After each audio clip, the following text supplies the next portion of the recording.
दोस्तों આગળ વધીએ પહેલાં સબસ્ક્રાઇબ બટન જરૂરથી દબાવો અને હા બેલ બટન પણ દબાવો જેથી દરેક વિડીયો જલ્દી મળી શકે.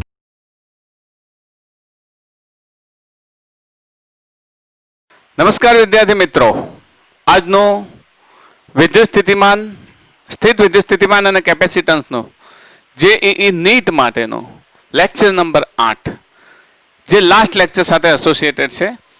જે લોકો આ લેક્ચર જોઈ રહ્યા છે અને મારું આગળનું લેક્ચર ન જોયું તો પ્લીઝ તમારે સમજવા માટે લેક્ચર નંબર 7 જરૂર જોજો. લેક્ચર નંબર 7 જોશો તો તમને ખબર પડશે કે ગોળા વડે ઉદ્ભવતું વિદ્યુત સ્થિતિમાન કઈ રીતનું હોય. છતાં પણ થોડું રિવિઝન કરીશું અને રિવિઝન કરીને આગળ વધીએ. તો રિવિઝનમાં ગોળા વડે ઉદ્ભવતા વિદ્યુત સ્થિતિમાન શરૂઆત આપણે અહીંયાથી જ કરીએ, એના જ એનસીઈઆરટીના એક્ઝામ્પલ્સ લેવાના છે. ગોળા વડે ઉદ્ભવતું વિદ્યુત સ્થિતિમાન.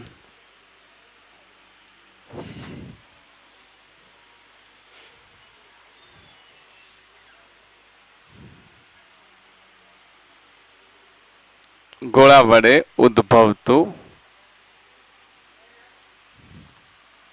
વિદ્યુત સ્થિતિમાન. લેક્ચર નંબર 7 જરૂર જોજો, પછી જ આ લેક્ચર જોજો એટલે તમારો કન્સેપ્ટ ક્લિયર થાય. હવે શરૂઆત કરીએ આપણે. એ પહેલા થોડીક ચર્ચા કરી લઈએ કે આ પ્રકરણમાં મને ઘણા વિદ્યાર્થીઓ ફોન પણ કરે છે અને પૂછે પણ છે કે સર આ પ્રકરણનું મહત્વ એક્ઝામ માટે કેટલું છે. હવે એક્ઝામ એટલે બે પ્રકારની એક્ઝામ હોય આપણી, કોમ્પિટિટિવ એક્ઝામ હોય અને બીજી કઈ હોય, બોર્ડની એક્ઝામ હોય. તો બોર્ડની એક્ઝામમાં આમાંથી પ્રશ્ન આવવાની શક્યતા થોડી ઓછી છે, પરંતુ કોમ્પિટિટિવ એક્ઝામમાં બહુ મહત્વનો ટોપિક છે ને આના આધારિત ઘણા પ્રશ્નો પૂછાયા છે ને પૂછાય બી છે. ઇવન લાસ્ટ યર પણ આમાંથી પ્રશ્ન પૂછાયો છે. એટલે દર વર્ષે એક પ્રશ્ન તો આવે જ છે આના આધારિત. એટલે જેઈઈ નીટની એક્ઝામ છે, બરાબર. મેથ્સવાળા જ્યારે આઈઆઈટીની તૈયારી કરતા જી મેઇન્સ અને જી એડવાન્સ અને બાયોલોજીવાળા માટે નીટની તૈયારીમાં જ્યારે એક્ઝામમાં પૂછાયેલા પ્રશ્નોની તમે ચર્ચા કરવા જુઓ તો આમાંથી એક પ્રશ્ન પૂછાયેલો જ હોય છે. એટલે એના માટે બહુ અગત્યનો ટોપિક છે. It is so important. તો આ તો વાત થઈ આના માટે. હવે વાત આવે છે વિદ્યુત સ્થિતિમાન ગોળા વડે ઉદ્ભવતું. તો ગોળા વિશે આપણે લાસ્ટ લેક્ચરમાં શીખી ગયા છે કે ગોળો બે પ્રકારનો હોય. એક તો નક્કર અર્ધગોળો હોય, નક્કર અર્ધગોળો, અને બીજો પોલો અર્ધગોળો. પોલા અર્ધગોળામાં વળી પાછા બે પ્રકાર હોય. પહેલો હોય કન્ડક્ટિંગ, કન્ડક્ટિંગ એટલે વાહક ગોળો, અને બીજો હોય નોન કન્ડક્ટિંગ એટલે અવાહક ગોળો. વાહક ગોળોને આપણે ધાતુનો ગોળો પણ કહીએ છીએ, નોન કન્ડક્ટિંગને ડાઇલેક્ટ્રિકનો બનેલો ગોળો કહીએ છીએ. અને નક્કર ગોળામાં પણ એ જ પ્રકારે બે પ્રકાર લખી શકીએ, કન્ડક્ટિંગ એન્ડ નોન કન્ડક્ટિંગ. પહેલા કિસ્સામાં આપણે પોલા ગોળામાં વાહક કે અવાહક અને નક્કર ગોળામાં વાહક, આ ત્રણેય માટે એક કિસ્સો લીધો હતો, અને નક્કર ગોળામાં અવાહક માટે બીજો કિસ્સો લીધો હતો. કારણ કે પહેલા કિસ્સામાં વિદ્યુતભારનું વિતરણ સમાન રીતે થતું હતું. આ ખાસ લેવાનું, બહારની સપાટી પર સમાન રીતે થતું હતું વિતરણ. તો ધારો કે આપણી પાસે પોલો ગોળો છે. માની લો કે મારી પાસે એક પોલો ગોળો છે. તો આ ગોળામાં આપણે લઈ લઈએ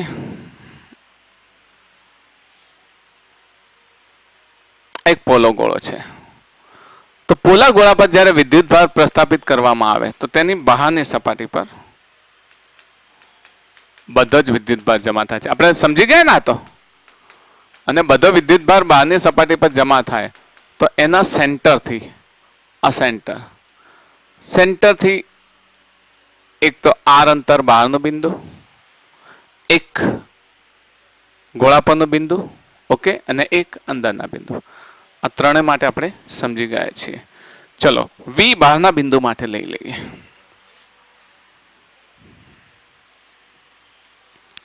વી બહારના બિંદુ માટે, વી કયા બિંદુ માટે? બહાર. ઓકે, શું થતું હતું? કયું અંતર લઈએ બહારના બિંદુ માટે? આર અંતર. તો કે ક્યુ અપોન આર. જેમ અંતર દૂર જશે એમ ઘટશે, નજીક આવે એમ વધશે. મતલબ આ શું થાય છે? બદલાય છે. ઓકે, આ શું થાય છે? બદલાય છે. બદલાય છે એટલે એને આપણે શું કહીશું? વેરિયેબલ. ઓકે, બદલાતું રહે છે એટલે વેરિયેબલ. પછી જો આપણે સપાટી પર લઈએ તો એને સરફેસ નામ આપીએ. તો વી સરફેસ સપાટી પર. સપાટી માટે આપણે ભણી ગયા છીએ કેટલું હોય? કે અપોન આર, જ્યાં આર શું છે? ત્રિજ્યા છે ને. આટલું આપણે આ બંને કેસમાં બધા જ કેસમાં સરખું છે. પરંતુ જો આપણે ઇનસાઇડ જઈએ ગોળા માટે તો ઇનસાઇડ અંતર ભલે આર આપેલું હોય, ધારો કે આપણે પી બિંદુ આપેલું હોય, છતાં પણ વી ઇઝ ઇક્વલ્સ ટુ કે અપોન આર થશે. કારણ કે અંદરના વિસ્તારમાં કેટલું વિદ્યુત ક્ષેત્ર હોય? જેટલું સપાટી પર હોય એટલું જ. તો અંદરના વિસ્તારમાં અહીંયા લખીશું આ કેવું હશે? અચળ. ગોળાની અંદરના વિસ્તારમાં વી ઇઝ ઇક્વલ ટુ કે અપોન આર કોના જેટલું? સપાટી પર હોય એટલું અચળ હોય હંમેશા. આ વાત આપણે સમજી ગયા છીએ. સમજી ગયા છો ને? ફટાફટ આપણે આને લઈ લઈએ. તો આના આધારે તમને હવે ઘણા બધા દાખલાઓ પૂછશે. દાખલાઓ કેવા આવશે કે કેટલાક દાખલાઓ એવા આવશે કે સમકેન્દ્રીય ગોળા આપેલા હોય ને ગોળા પરનું વિદ્યુત સ્થિતિમાન શોધવાનું. પછી કેટલાક અર્થિંગ વાળા ગોળા હોય. અર્થિંગનો અર્થ તમને ખ્યાલ ન હોય તો અર્થિંગ સમજાવી દઉં.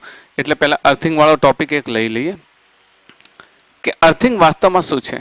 અર્થિંગ અંગે ભણી ગયા છો. ક્યાં શબ્દ સાંભળ્યો છે અર્થિંગ? બોલો. ક્યાં સાંભળ્યો છે અર્થિંગ શબ્દ? ક્યાં સાંભળે છે? તમારા ઘરમાં જે વાયરિંગ થાય છે ને એ અર્થિંગ છે. એમાં 3 પોઈન્ટ હોય છે. ખબર છે? ઘરનો પ્લગ જોયો છે ને? ઘરના પ્લગ હોય, પ્લગમાં આ 2 પોઈન્ટ હોય છે અને એક ઉપરનો પોઈન્ટ હોય છે. તો આને ફેઝ કહીએ છીએ, આને ન્યુટ્રલ કહીએ છીએ, ને આ જે છે એ અર્થિંગ છે. ખબર છે ને? આ અર્થિંગ છે. ને આ અર્થિંગ વાયર એ જે વધારાનો જે વિદ્યુત ભાર તમારા એપ્લાયન્સીસની સપાટી પર હોય તો એ સપાટી પરના વિદ્યુત ભારને સીધો ક્યાં ઉતારી દે? જમીનમાં. આપણે થોડુંક રિવાઇઝ કરી લઈએ કે આ વસ્તુ કઈ જગ્યાએ તમે સમજ્યા હતા. તો અર્થિંગ વાળો એક કન્સેપ્ટ આપણે પહેલાની અંદર સમજ્યા હતા. આપણે આને યાદ કરી લઈએ. વિદ્યુત ભારના પ્રેરણમાં યાદ હશે તમને વિદ્યુત ભારનું પ્રેરણ. ધારો કે હું અહીંયા એક બનાવું છું, ગોળો બનાવું છું. તો આ ગોળાને અવાહક ગોળો છે. આના ઉપર ધારો કે વિદ્યુત ભાર પ્રસ્થાપિત કર્યો. સમજો, વિદ્યુત ભાર પ્રસ્થાપિત કર્યો. આ વિદ્યુત ભારનું મૂલ્ય શું છે? ક્યુ છે. હવે આ ગોળાને જ્યારે અર્થિંગ કરીશું, અર્થિંગ એટલે જમીન સાથે. અર્થિંગનો અર્થ શું થયો? કે વાહકને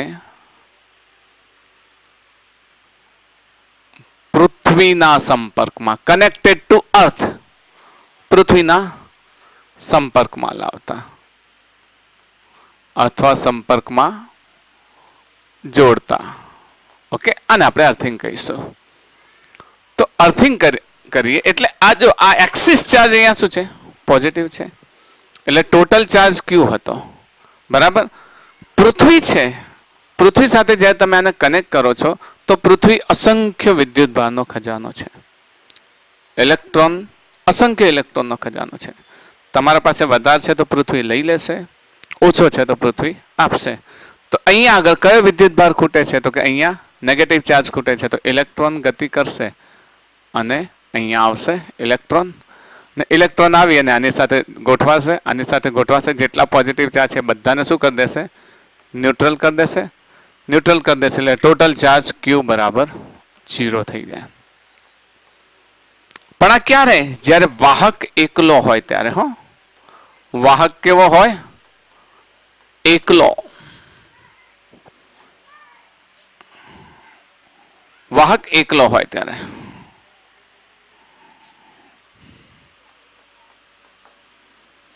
પરંતુ વાહક એકલો ન હોય તો? વાહક એકલો ન હોવો એટલે આપણે એમાં વિદ્યુત ભારના પ્રેરણમાં એ બાબત સમજી ગયા છે. એટલે ફરી પાછા એને લઈ લઈએ કે ધારો કે એક ગોળો છે. હવે આ ગોળા પાસે આપણે એક ઋણ વિદ્યુત ભાર લાવતા હતા, યાદ છે ને? આ તટસ્થ ગોળો લઈ લઈએ, પોઝિટિવ પોઝિટિવ, થોડું રિવિઝન કરાવું છું, નેગેટિવ નેગેટિવ નેગેટિવ નેગેટિવ. તો total charge Q is equal to 0, કારણ કે પોઝિટિવ નેગેટિવ એકબીજાને કેન્સલ આઉટ કરે છે. પરંતુ આ નેગેટિવ ચાર્જીસ આની સાથે આકર્ષણ અનુભવે છે. આ નેગેટિવ નેગેટિવ નેગેટિવ, તો બધા જ પોઝિટિવ ચાર્જ આ તરફ આનાથી એક આકર્ષાઈ અને અહીંયા રહેશે, અને નેગેટિવ ચાર્જ શું થશે? બીજી તરફ જશે.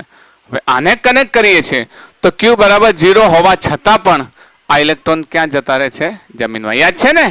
વિદ્યુતભારનું પ્રેરણ ભણી ગયા હતા, વિદ્યુતભારનું પ્રેરણ. અને પછી જ્યારે આ કનેક્શન કટ કરવામાં આવે તો આ ગોળો કેવો થઈ જાય છે? વિદ્યુતભારિત થઈ જાય છે. ગોળો કેવો થઈ જાય છે? વિદ્યુત. Q is not equal to 0. અહીંયા Q 0 હતો પણ અહીંયા Q is not equal to 0. એટલે મગજમાં એવું નહીં રાખવાનું કે તમે પૃથ્વી સાથે જોડો એટલે વિદ્યુત ભાર 0 થઈ જાય, ન પણ થાય. ઓકે, પરંતુ એક વાત છે કે પૃથ્વી સાથે જોડવાથી, અર્થિંગ કરવાથી એનું પોટેન્શિયલ હંમેશા શું થઈ જાય? 0. પોટેન્શિયલ હંમેશા 0 થઈ જાય. અહીંયા એકલો હતો તો એનું Q 0 તો પોટેન્શિયલ 0. અહીંયા એકલો નહોતો પરંતુ બંને વચ્ચે એવું રચાયું પોટેન્શિયલ કે આનો V નેગેટિવ થયું અને આનું V પોઝિટિવ થયું. એટલે ટોટલ બંનેનું લીધું ત્યારે V બરાબર કેટલો મળી ગયો? 0 મળી ગયો. બરાબર? તો આ પ્રમાણે પોટેન્શિયલ જે તે બોર્ડ જેને સંપર્કમાં રાખો એનું પોટેન્શિયલ કેવું થઈ જાય? 0 થઈ જાય. સમજ પડે છે? તો અર્થિંગનો અર્થ શું થયો? ઇન શોર્ટ તમે આને આટલું સમજો કે એક બોડી છે, આ એક બોડી છે, ચાર્જ બોડી છે, ચલો, અને જ્યારે એને તમે સંપર્કમાં લાવો, અર્થિંગના સંપર્કમાં લાવો, તો એનું પોટેન્શિયલ શરૂઆતમાં ભલે V is not equal to 0 હતો, ક્યારે? ઇનિશિયલી. પણ જેવો આના સંપર્કમાં લાવો કે V ફાઇનલ શું થઈ જશે? 0 થઈ જશે. તો અર્થિંગ કરતા જો કોઈ પર વિદ્યુત સ્થિતિમાન છે તો વિદ્યુત સ્થિતિમાન કેવું થઈ જશે? 0 થઈ જાય. પરંતુ તેનો વિદ્યુતભાર 0 થવો જરૂરી નથી. યાદ રહેશે ને? કેમ વિદ્યુતભાર 0 ના થાય? શક્ય છે કે એની આજુબાજુ બીજું કોઈ પોટેન્શિયલ છે, બરાબર, જેના કારણે એનો પોટેન્શિયલ 0 થાય છે, પણ વિદ્યુતભાર 0 થવો જરૂરી નથી. અહીંયા નથી થતો, 0 થાય છે. Q is not equal to 0 મળે છે. તો આ બધું આપણે આગળ સમજી ગયા છીએ એટલે આપણે સમજવાની વધારે જરૂર નથી. ફક્ત કન્સેપ્ટ એટલો યાદ રાખજો. ગોળા વડે બહારના અંદરના બિંદુઓ બધી બાબતો આપણે સમજી ગયા છીએ. અને એક અર્થિંગ જોડવાથી જે બોડી, ધારો કે ગોળો છે તો જે ગોળાને અર્થિંગ કરીએ એનું વિદ્યુત સ્થિતિમાન એટલે કે પોટેન્શિયલ શું થઈ જાય? 0 થઈ જાય. પરંતુ એનો વિદ્યુતભાર 0 થવો જરૂરી નથી. 0 ન હોય, શોધવો પણ પડે આપણે. તો એવા દાખલા પણ આપણે આ લેક્ચરમાં ગણવાના છે. તો આપણે ધીરે ધીરે સરળ સવાલથી ચાલુ કરીએ. તો પહેલો, ગોળા A અને B વડે ઉદ્ભવતું વિદ્યુત સ્થિતિમાન શોધો. આપણને આકૃતિ આપી દીધી છે. એક ગોળો A છે ને ગોળો B છે. A પરના વિદ્યુતભારને QA કહ્યું છે અને B પરના વિદ્યુતભારને QB કહ્યું છે. A ની ત્રિજ્યા RA અને B ની ત્રિજ્યા RB આપી છે. તો વિદ્યુત સ્થિતિમાન આપણે અહીંયા શોધવાનું છે. તો શોધી લઈએ વિદ્યુત સ્થિતિમાન. ચલો, A અને B વડે ઉદ્ભવતું વિદ્યુત સ્થિતિમાન શોધવું છે. તો પહેલા A વડે ઉદ્ભવતું વિદ્યુત સ્થિતિમાન. ઓકે, ચલો, A વડે ઉદ્ભવતા વિદ્યુત સ્થિતિમાનને આપણે શું કહીએ? VA. V કહીએ, ચલો, અથવા VA. VA એટલે કુલ VA. તો VA પર કયા બે વિદ્યુતભારના લીધે વિદ્યુત સ્થિતિમાન ઉદ્ભવે? એક તો એના પોતાના વિદ્યુતભારના લીધે અને એક બીજા ગોળાના વિદ્યુતભારના લીધે. તો આપણે બંને લઈ લઈએ, VA પ્લસ VA. ચલો, આ VA કોના કારણે? QA ને લીધે. અને આ VA કોના કારણે? QB ને લીધે.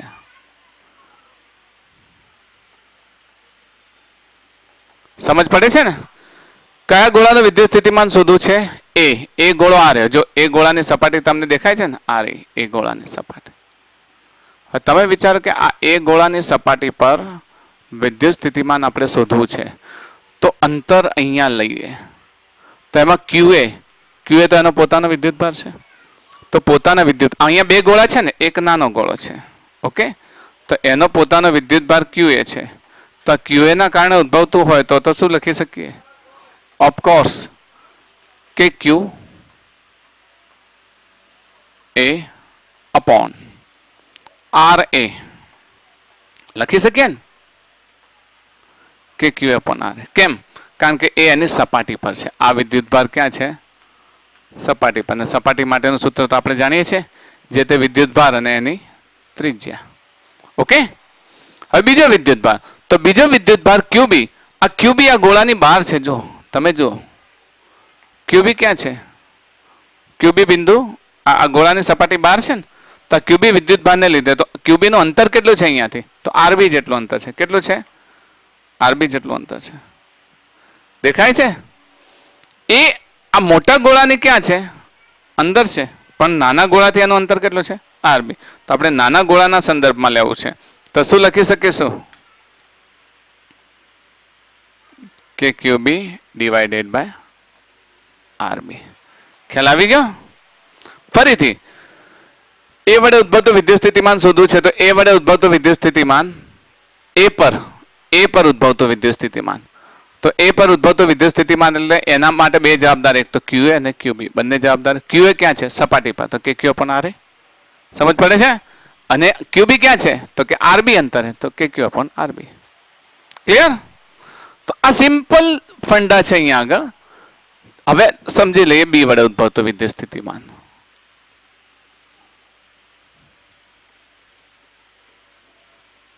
વિદ્યુત સ્થિતિમાન ઓકે B વડે ઉદ્ભવતા વિદ્યુત સ્થિતિમાનને આપણે VB તરીકે લઈએ તો VB પણ બે જ વિદ્યુતભારો વડે ઉદ્ભવે કયા એ જ QA અને QB અહીંયા તો બે પ્રકારના વિદ્યુતભારો છે ને તો VB માટે પણ બે ઓપ્શન રહેશે એક તો અહીંયા લખીએ VB અને VB પછી બીજું આ VBQ શું છે કુલ આ કોના લીધે ઉદ્ભવશે QA ને લીધે ઓકે ને આ કોના લીધે ઉદ્ભવશે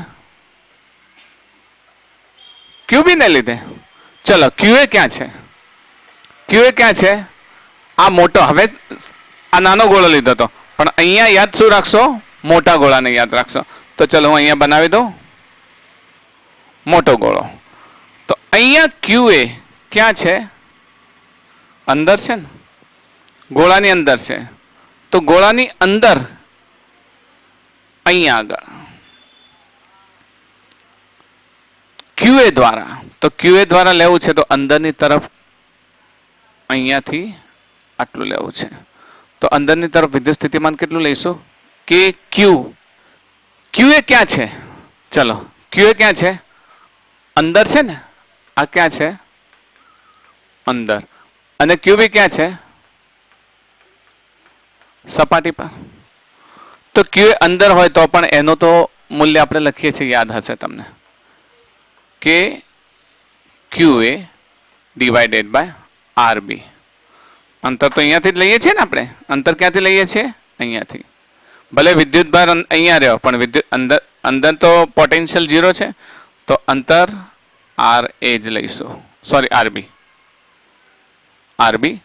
અને બહાર છે તો બહારનો તો સપાટી પર હોય તો એનું તો આપણે જાણીએ છીએ કેવું છે અચળ તો સપાટી પર રહેલો વિદ્યુતભારનું દરેક બિંદુએ લેવા જઈએ તો મૂલ્ય કેટલું થાય અચળ થાય તો અચળ થશે તો એ કેટલું થશે કે QB ભાગ્યા RB કન્ફ્યુઝ ના થતા ઓકે ફરક શું આવ્યો ફક્ત અહીંયા RA અને RB કેમ RA લીધો તો કારણ કે એ અહીંયા આગળ આટલા અંતરે હતો પણ અહીંયા આગળ એટલા જ અંતરે છે પણ આપણે વિદ્યુત સ્થિતિમાન કોના પર શોધવું છે બીજા પર શોધવું છે એટલે અંતર ક્યાંથી લેવું પડશે આખું તો બંને માટે આ જ આવે છે ઓકે સમજ પડે છે કોઈ કન્ફ્યુઝન નહીં ને એટલે અંદર તમારે જોવાનું કે કઈ કઈ જગ્યાએ છે વિદ્યુતભાર અહીંયા વિદ્યુતભાર ક્યાં છે આ જગ્યાએ આ પહેલા કિસ્સામાં આ જગ્યાએ છે વિદ્યુતભાર આપણે આના વડે શોધવું છે તો આ બિંદુ શોધવું છે અને એ આ ગોળા પર લેવું છે તો એનો આ સપાટી પર છે ને આ અંદરની તરફ છે તો અંદરની તરફ હશે ત્યારે RB હશે ને સપાટી તરફ હશે ત્યારે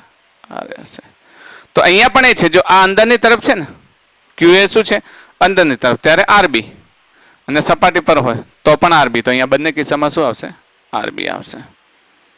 આ એક બેઝિક પ્રશ્ન છે, ફંડામેન્ટલ પ્રશ્ન છે. થોડું આને એડવાન્સ લેવલે સમજીશું ત્યારે આપણને ખ્યાલ આવશે કે પ્રશ્ન કઈ રીતનો છે. ઓકે, તો એક પ્રશ્ન મને બનાવવાની ઈચ્છા થાય છે કે આપણે બનાવી દઈએ. આપણે 3 ગોળા લઈ લઈએ. ચલો, સમકેન્દ્રીય ગોળા 3 લઈ લઈએ, અને 3 લઈ અને પછી આ પ્રશ્નને બનાવીએ.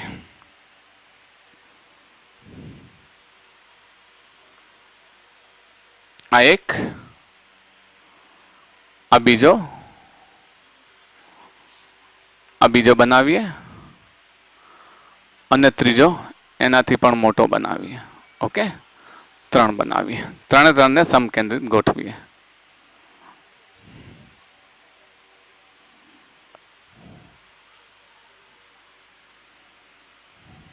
આને લઈ લઈએ.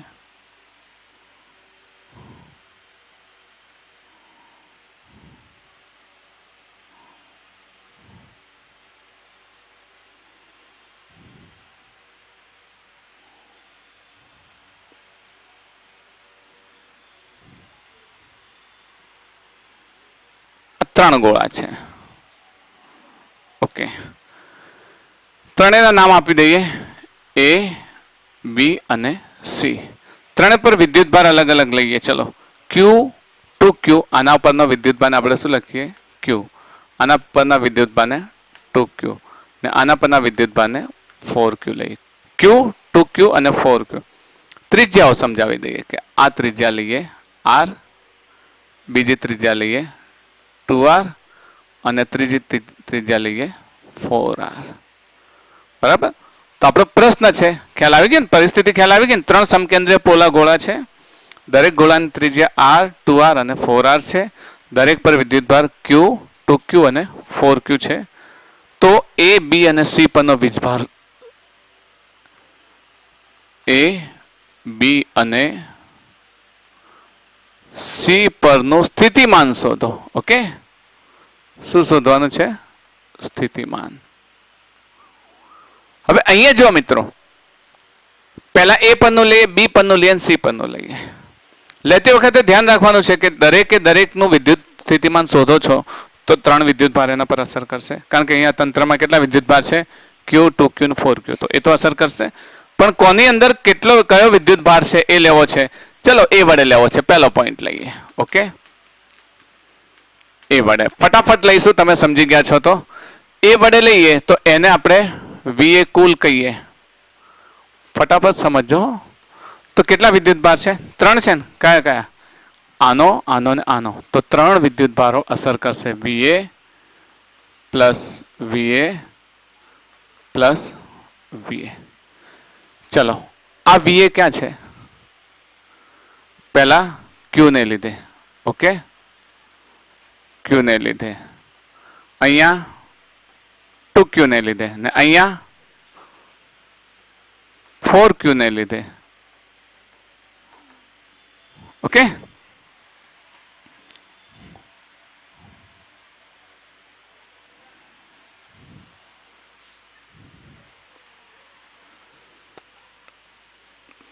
Q ને લીધે.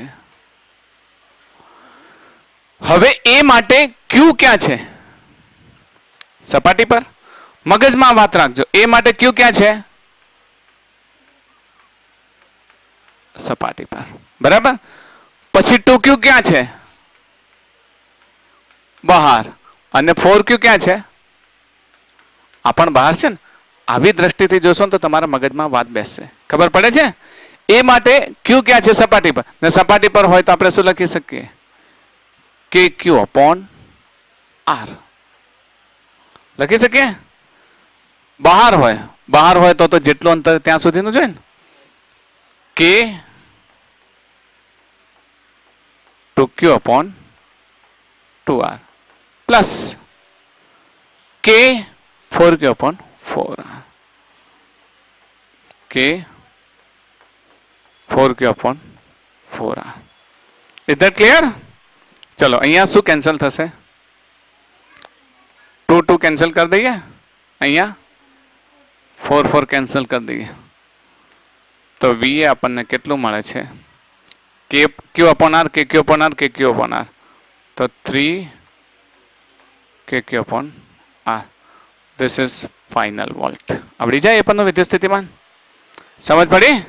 અહીંયા આ દ્રષ્ટિએ જોજો. ચલો બી પર શોધવું છે આપણે. હવે આપણે બી પર શોધવું છે. તો બી પર શોધવા માટે વીબી લઈએ. તમે હવે આટલા બધા સ્ટેપ નહીં લખીએ, હવે ડાયરેક્ટ જ લખીશું વીબી કુલ. વીબી લેવું છે તો કેટલા વિદ્યુત ભાર છે? 3 વિદ્યુત ભાર. તો VB plus VB plus VB.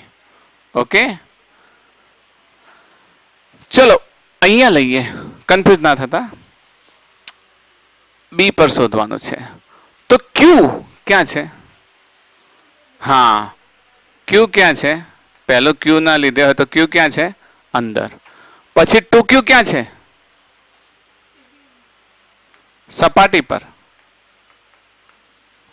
2q ક્યાં છે? સપાટી પર છે ને? બી પર શોધીએ છીએ. કોના પર શોધીએ છીએ? બી પર શોધીએ. અને 4q ક્યાં છે? હા, બહાર. જસ્ટિફાઈડ કરતા શીખજો કે જેના પર છો ત્યાંથી 3 વિદ્યુત ભાર ક્યાં છે. તો બી પર છો, બી પરથી ક્યુ ક્યાં છે? અંદર છે. 2q ક્યાં છે? ઉપર છે. ને 4q ક્યાં છે? બહાર છે. તો હવે અંદર માટે તો આપણે શું લખીએ છીએ? જ્યાં છો ત્યાંથી અંતર લખવાનું. ખબર છે ને? અંદર ગમે એટલો વિદ્યુત ભાર હોય પણ અંતર ક્યાં લખવાનું? અહીંયાથી લખવાનું. તો લખીશું કે ક્યુ અપોન આની ત્રિજ્યા લખવાની. કેટલી લખવાની? 2r પ્લસ સપાટી માટે કે 2q અપોન 2r પ્લસ આ 12 છે તો એનું અંતર કેટલું છે? 4q 12 છે તો એનું અંતર 4r કે 4q અપોન 4r. તો 2r લસા લઈ લઈએ અને થોડુંક ઉપર સરકાઈએ. હવે ફક્ત સાદું રૂપ છે એટલે કોઈ કન્ફ્યુઝન નહીં આવે. થોડુંક ઉપર લઈ લઈએ. ઓકે, અહીંયા એલસીએમ શું થશે? 2r લસા લઈ લઈએ. 2r લઈ લઈએ તો kq થશે. અહીંયા 2kq ને અહીંયા પણ 2 જશે એટલે 2kq થશે ને? થશે ને? 2 જશે. લસા લઈએ તો 2 + 2 + 1 5/2 kq upon r. ને આ કોના માટે છે? વીબી માટે છે. ક્લિયર? તો આ કોની સપાટી પર છે? બી ની સપાટી પર.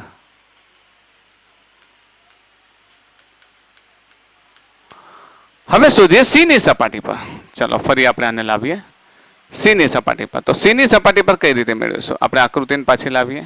ઓકે, આટલા સુધી લઈએ. પછી આપણને શું છે? પદ મૂક્યા પછી વાંધો નહીં આવે. સી ની સપાટી પર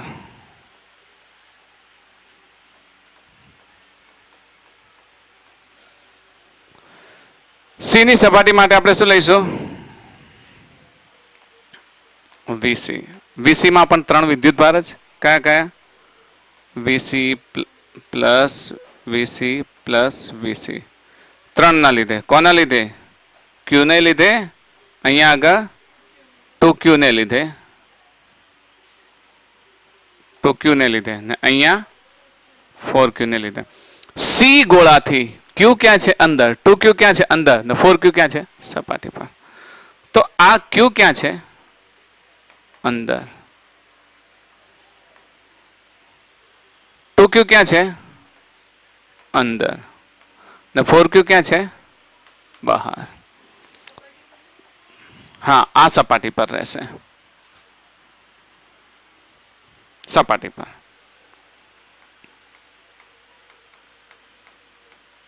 તો હવે સૂત્ર મૂકતા તમને આવડી જાય. ચલો, અંદર હોય તો અંતર તો અહીંયાથી જ લેવાનું.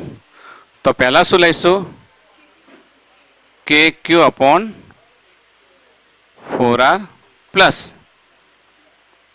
કે 2q અપોન અંદર હોય તો અંતર તો અહીંયાથી જ લેવાનું. તો કેટલું લેવાનું? 4r પ્લસ અહીંયા આગળ કે 4Q અપોન અંતર તો એનું એ જ કેટલું 4R. હવે આના ઉપર લઈ લઈએ, સાદું રૂપ જ આપવાનું છે.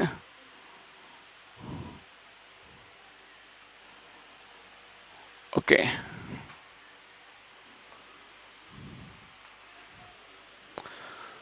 તો VC is equals two 4R બધાનો કેવો થઈ જશે કોમન. તો KQ 2KQ અને 4KQ 2 પ્લસ 4 6 ને 7 KQ upon R. ખ્યાલ આવે છે? તો કહેવાનો અર્થ એવો થઈ ગયો કે જ્યારે તમે A, B અને C પર મેળવો તો તમારે એટલું જોવાનું, જેમ મેં તમને બતાવ્યું ને કે ક્યાં ક્યાં વિદ્યુત ભાર છે, વિદ્યુત ભાર ક્યાં ક્યાં અવેલેબલ છે, અંદર છે, બહાર છે, ક્યાં છે, એ તમારે ખાસ સમજશો તો તમે આરામથી સમજાવી શકશો. Q માટે 2 બહાર હતા, 1 ઉપર હતો. B માટે 1 અંદર હતો, 1 બહાર હતો અને 1 સપાટી પર હતો. C માટે 2 અંદર હતા અને 1 સપાટી પર હતો. ને જે અંદર જેટલા અંદર હોય એના માટે અંતર જ્યાં લો છો ત્યાંથી જ લેવાનું. સમજો છો? બહાર હોય તો જેટલું દૂર છે એટલા અંતરે, ને સપાટી પર હોય તે ત્રિજ્યા લેવાનું. ટૂંકમાં અંદર વાળા માટે તો ત્રિજ્યા જ લેવાનું છેદમાં, જેટલો વિદ્યુત ભાર એટલો, અને બહાર વાળા માટે જેટલું અંતર એટલું. એટલે કન્ફ્યુઝન નહીં થાય. સમજ પડે છે ને? કન્ફ્યુઝન નહીં થાય. ને જો તમને આ શોધતા આવડી ગયું તો તમે અઘરા જે દાખલા છે, જે અર્થિંગ વાળા છે, કે તમને એ સિવાય પણ ઘણા બધા દાખલાઓ અઘરા પૂછે છે, એ બધા આવડી જશે. સમજ પડે છે ને? તો આ વિદ્યુત ભારનું વિતરણ, વિદ્યુત ભારનું લેતા શીખો અને એના આધારે વિદ્યુત સ્થિતિમાનમાં કઈ રીતે એને મૂકવું એ સમજતા શીખો. સમજ પડે છે? ચલો નેક્સ્ટ એક દાખલો લઈએ એટલે તમને વધારે ખબર પડશે. R 2R અને 3R, અહીંયા થોડા મૂલ્યોની વાત કરીએ છીએ. R 2R અને 3R ત્રિજ્યા ધરાવતા A, B અને C સમકેન્દ્રીય પોલા ગોળાઓ પર અનુક્રમે Q 2Q અને 4Q વીજભાર છે. તો આ ત્રણેય ગોળાઓ પરનો વીજભાર શોધો. આપણે મેળવી લીધો. આપણે દાખલો પહેલામાં જ ગણી લીધો. તો નેક્સ્ટ લઈએ. હા, R1 અને R2, જ્યાં R1 ગ્રેટર દેન R2 ત્રિજ્યાની બે સમકેન્દ્રીય ગોળીય કવચો પર Q1 અને Q2 વિદ્યુત ભારો છે. તો કેન્દ્રથી R1 less than R1 greater than R2 આવેલા બિંદુએ સ્થિતિમાન શોધવાનું છે. અને કેટલા ગણું હશે? 1/4πε કરતા કેટલા ગણું હશે એ સાબિત કરવાનું છે. પ્રશ્ન થોડો સમજજો. વિદ્યુત સ્થિતિમાન નથી કહ્યું, પણ 1/4πε કરતા કેટલા ગણું હશે. અહીંયા તમારું કન્સેપ્ટ ક્લિયર હોય કે અહીંયા તમને બે ગોળા આપેલા છે. કયા કયા ગોળા આપેલા છે? એક આ રહ્યો R1 ત્રિજ્યાનો, R1 ત્રિજ્યાનો એટલે અંદર આ રહ્યા, ઓકે. અને બીજો આપેલો છે R2 ત્રિજ્યાનો, R2 ત્રિજ્યા એટલે આ રહ્યો, આ બહારનો. હવે આ વાત સમજ્યા પછી R અંતર એટલે આ બિંદુ, અહીંયા એક ગોળીય કવચ બનાવેલું છે, બાકી આની જરૂર નથી. આ ગોળીય કવચ નથી, ઓકે. આ ગોળીય કવચ નથી, પણ એ બધી તરફ એનું અંતર બતાવેલું છે. આ અંતર છે R અંતર. તો બંને ગોળાઓની વચ્ચે એક ગોળો છે, બીજો ગોળો અંદર છે, અને બંનેની વચ્ચે એક અંતર આપી દીધું છે. અહીંયા ભલે આ કવચ ભલે આપી દીધું, પણ એ કવચની જરૂર છે નહીં, કારણ કે તમને એવું લાગતું હશે કે 3 કવચ છે. 3 નહીં છે, કેટલા? 2 જ કવચ છે. એકની ત્રિજ્યા R1 છે, ઓકે, નાનાની R1 છે, અને મોટાની કેટલી છે? R2 છે. તો કેન્દ્રથી R અંતરે આવેલા બિંદુએ, તો આ બિંદુએ તમારે સ્થિતિમાન મેળવવું છે. આ બિંદુએ, ચલો આ બિંદુએ સ્થિતિમાન આપણે શું લઈએ? V. આ બિંદુને P આપી દઈએ, તો P બિંદુએ સ્થિતિમાન વિદ્યુત સ્થિતિમાન છે. V હોય તો V બરાબર બે વિદ્યુત ભારો છે ને, કયા કયા છે? હા, Q1 અને Q2. તો અહીંયા પણ V અને અહીંયા પણ V. કોના લીધે પહેલું શોધવાનું છે? Q1 ને લીધે. ઓકે. બીજું કોના લીધે શોધવાનું છે? Q2 ને લીધે. આ તમારે દાખલામાં લખવાનું નહીં, તમે સમજી શકો એ માટે હું લખું છું. ચલો Q1 ક્યાં છે? અંદર. તો Q1 કઈ બાજુ છે? અંદર. અને Q2 ક્યાં છે? બહાર. ઓકે. અંદર હોય તો અંતર તો આ જ લેવાનું, અંદર હોય તો અંતર આ લેવાનું, કારણ કે અહીંયા હવે તમે ગોળાની કલ્પના કરો, અહીંયા જે છે ને ગોળો, તો એની અંદર વીજભાર છે, તો શું લખશો કે Q1 upon R. અને અહીંયા બહાર છે, બહાર હોય તો જે અંતર હોય એ જ લખી દેવાનું, તો શું લખશો Q2 upon કેપિટલ R. કે એને આપણે શું લખીએ છીએ 1/4πε0 લખીએ છીએ ને આપણે, કે એને શું કહીએ છીએ 1/4πε0 જે આપણો જવાબ છે. તો 1/4πε0 અને અંદર શું રહેશે Q1 upon small r plus Q2 upon capital R. Okay, તો આપણું આ V છે. તો V કોના કરતા કેટલા ગણું છે 1/4πε કરતા Q1 upon R અને Q2 upon કેપિટલ R. તો કયો આપણો આન્સર આવશે Q1 upon R અને Q2 upon R.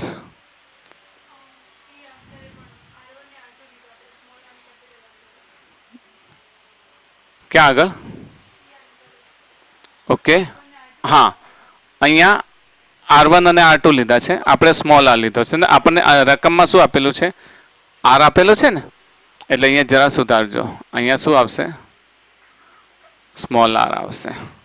ઓકે, તો Q1 upon small r Q2 upon R. Printing mistake છે, અહીંયા Q2 નહીં આવે કારણ કે Q2 તો બહાર છે, બહારનું બિંદુ છે ને, હા Q2 બહાર છે અને Q1 ક્યાં છે અંદર છે. લખ્યું R1 અને R2 સમકેન્દ્રીય ગોળીય કવચો પર R2 છે ને, R2 પર Q2 છે.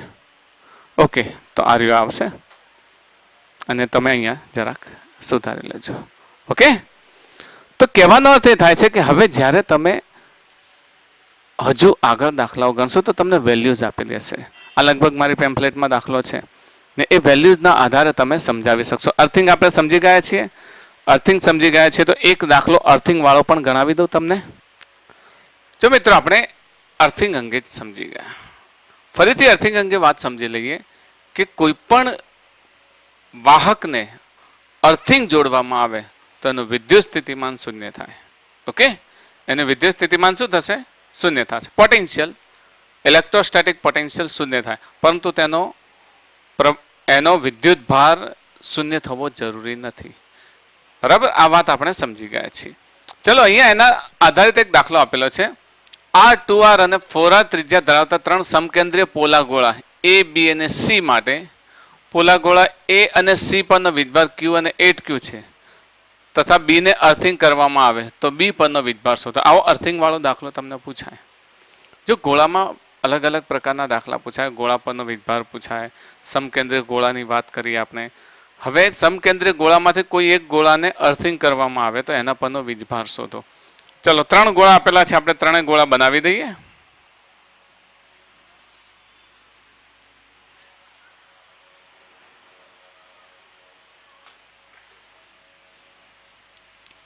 એક મોટો ગોળો બનાવીએ સૌથી બહારનો, એક અંદરનો ગોળો બનાવીએ ને એક સૌથી અંદરનો ગોળો બનાવીએ. ઓકે,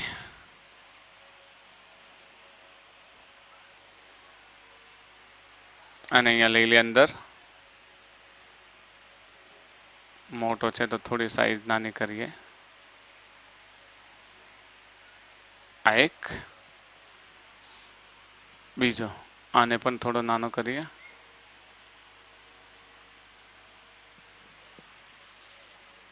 વચ્ચે લાવી દઈએ. ત્રણ સમકેન્દ્રીય ગોળા છે, ત્રણેયના જુદા જુદા નામ આપ્યા છે A, B અને C. આને કહીશું A,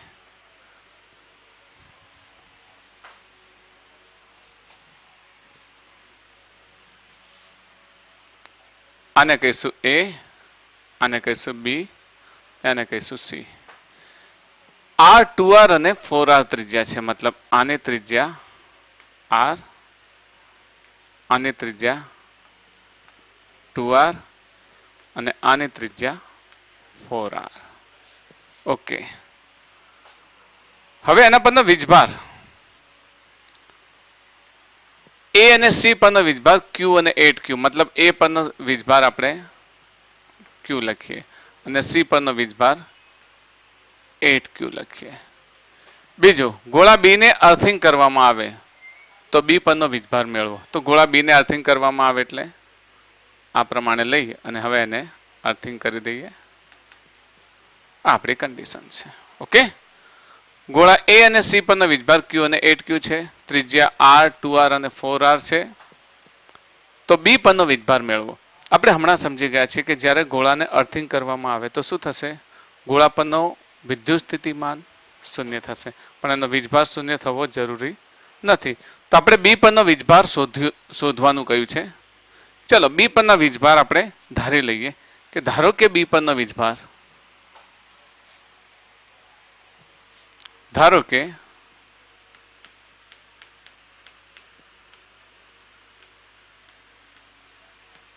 બી પરનો વીજભાર સ્મોલ ક્યુ છે. ઓકે, તો અહીં બી ને અર્થિંગ જોડતા શું થશે? કરતા વીબી નું મૂલ્ય કેટલું થશે? વીબી બરાબર 0. ઓકે, તો વીબી શોધવો છે. મેં વીબી શોધતા શીખવાડી દીધું તમને. વીબી કુલ યાદ છે ને?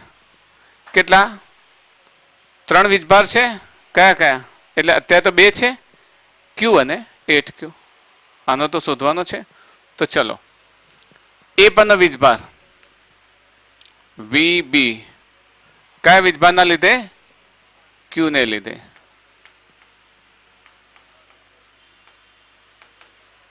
પ્લસ વીબી કયા વીજભારને લીધે? 8Q ને લીધે. ઓકે, ક્યુ ક્યાં છે? બી ની અંદર છે. ક્યાં છે? બી ની અંદર. અને 8Q ક્યાં છે? બી ની બહાર. જાણો છો ને? એ જ આપણો નિયમ. વીબી નું મૂલ્ય કેટલું લેવાનું છે? અહીંયા 0. કેમ 0 લેવાનું છે? કારણ કે એને અર્થિંગ કરેલો છે. તો વીબી નું મૂલ્ય 0 લઈ લઈએ. ઓકે, વીબી ક્યુ ને લીધે તો અંદર છે, તો અહીંયાથી આટલું અંતર, તો શું થશે?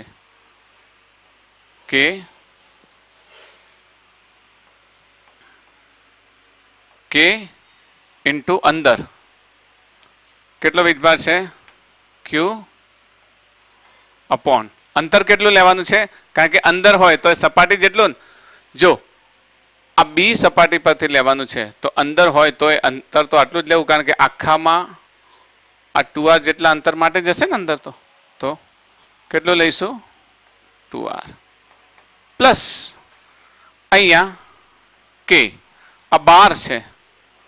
12 છે તો કેટલા આપેલા છે આપણને? 8Q અને નીચે 4R. ઓકે, અને બીજું એનો પોતાનો વીજભાર. એનો પોતાનો વીજભાર કેટલો થશે? આનો પ્લસ વીબી સપાટીનો, એની સપાટી માટે.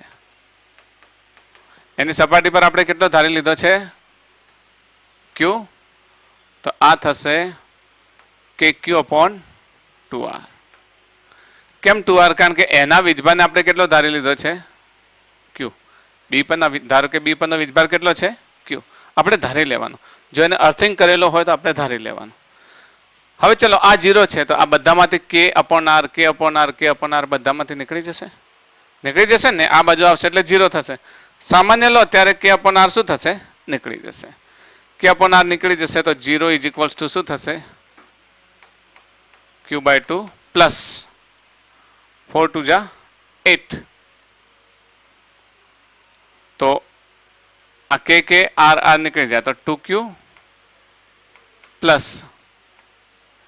Q/2. 2Q plus Q/2 5Q/2. કારણ કે આનો સરવાળો કરીશું. કેમ સરવાળો કરીશું? કારણ કે કેપિટલ Q છે, આનો નહીં થાય. ઓકે, તો જાણો છો ને? 2 ને અડધો એટલે 5Q/2. 2 દુ 4 વત્તા 1 5Q/2 plus Q by two. હવે આ ક્યુબ 5 ક્યુ બાય ટુ ને આ બાજુ લાવીએ તો શું થશે? અહીંયા લઈ લઈએ. Q by two is equals to minus 5 capital Q by two. 2 2 cancel તો ક્યુ બરાબર માઇનસ 5 ક્યુ.